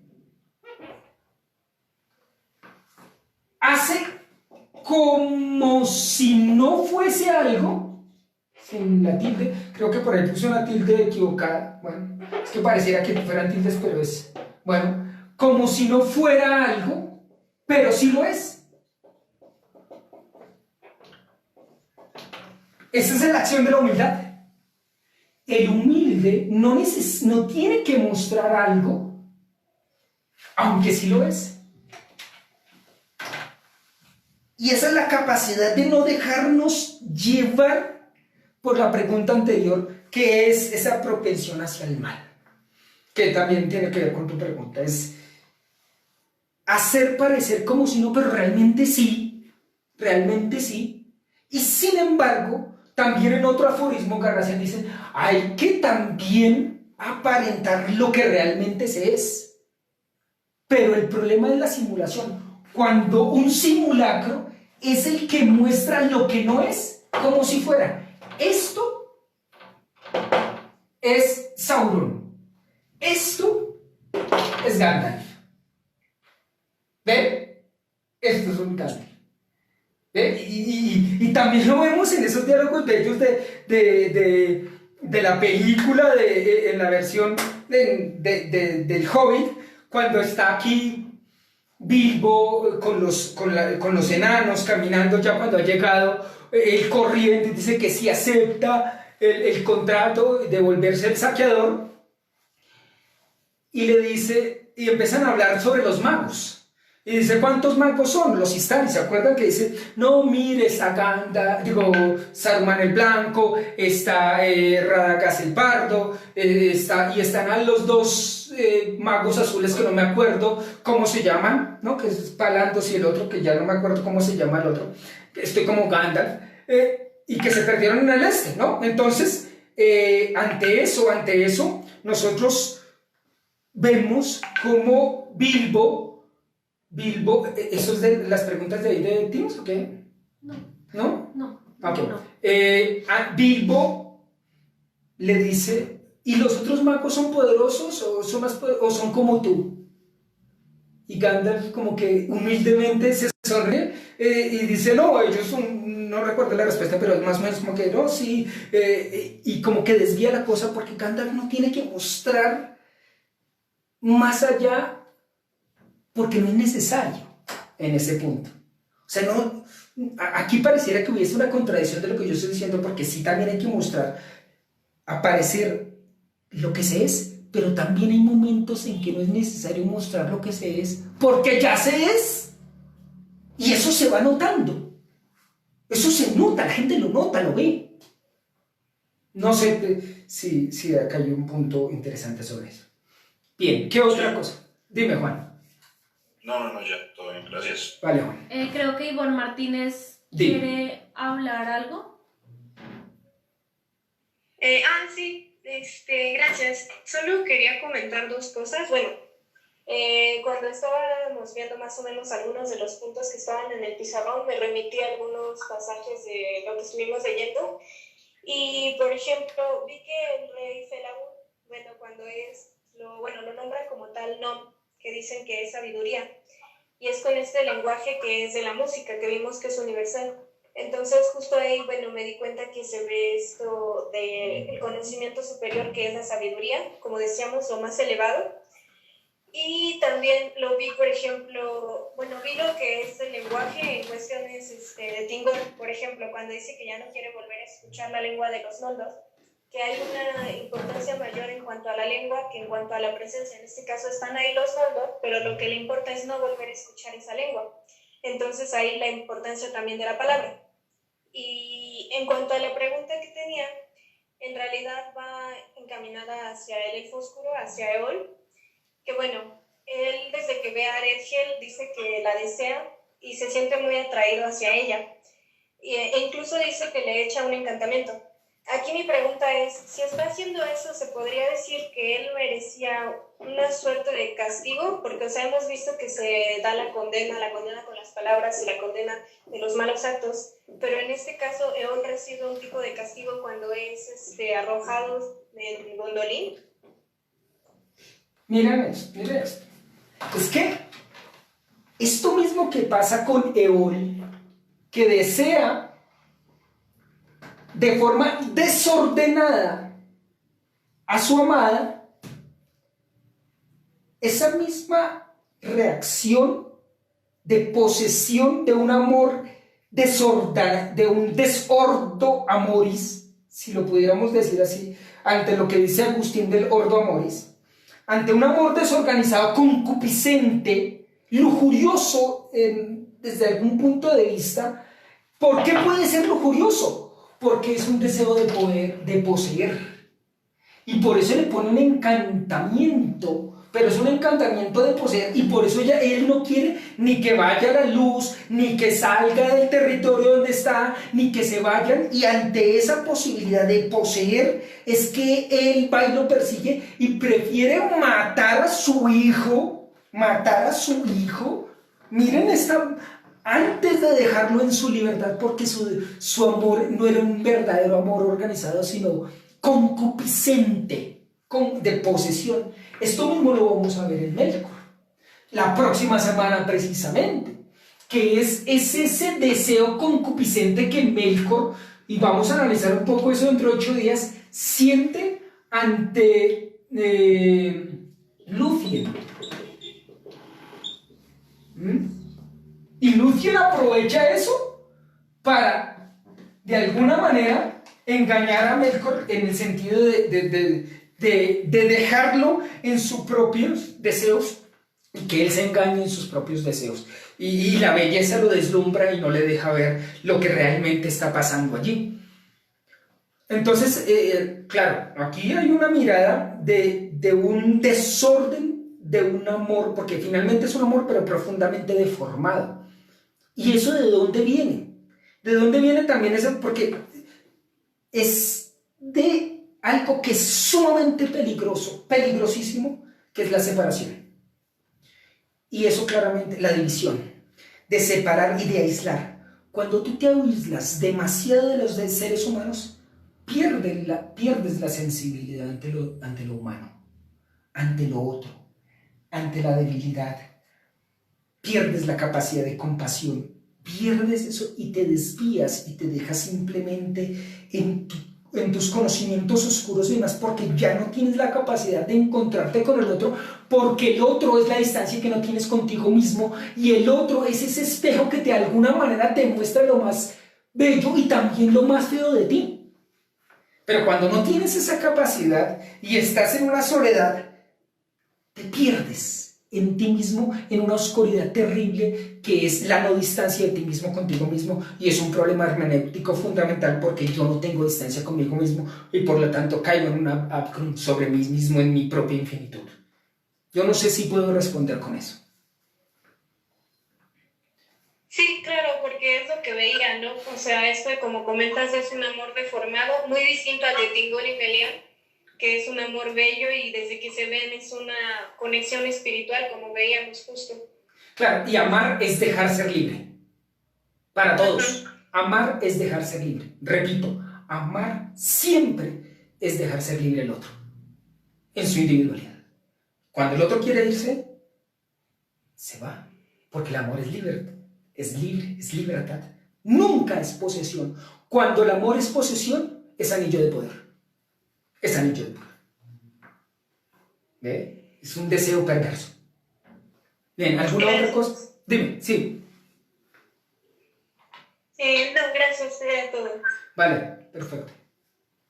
¿Listo? Bien, chicos. Entonces, dentro de 8 días, el capítulo bellísimo de Beren y Lúthien. Dentro de 8 días, capítulo 19 del Silmarillion. Recuerden que dentro de 20 días ya empezamos estos 2 libros. Lo recuerdo, aunque yo lo dije al principio, el de The Philosophy of Tolkien y El Señor de los Anillos dentro de 15 días. Ya dentro de 8 días terminamos el Silmarillion, lo que vamos a leer en esta clase. Yo les invito a todos los que no han leído el Silmarillion, que terminen de leer el Silmarillion, solo que por las, digamos, los límites mismos del curso, pues nosotros no lo vamos a terminar de leer. Y porque además, lo que filosóficamente podemos entresacar, digamos, como que de mis intereses, ya los hemos cumplido por lo menos en un gran porcentaje, leyendo hasta donde vamos a leer con lo de Beren y Lúthien. Nos vemos dentro de 8 días. Los invito y les recuerdo, inscríbanse al canal de YouTube. Es bueno que los que no hayan visto las sesiones, no han estado en las sesiones o en alguna sesión, vean las sesiones para que recuerden, porque yo estoy haciendo como muchas referencias de lo que vimos hace 8 días o hace 15 días o lo que vimos en determinadas clases, para que no pierdan el hilo. Y los que todavía no han leído los textos, lo que hemos leído es todo el Silmarillion hasta el capítulo 19 para dentro de 8 días. Chicos, un abrazo, que les vaya muy bien en esta semana y nos vemos dentro de 8 días, hora colombiana, de 4 a 6 de la tarde en nuestra 6ª sesión. Chao a todos. Gracias. Chao.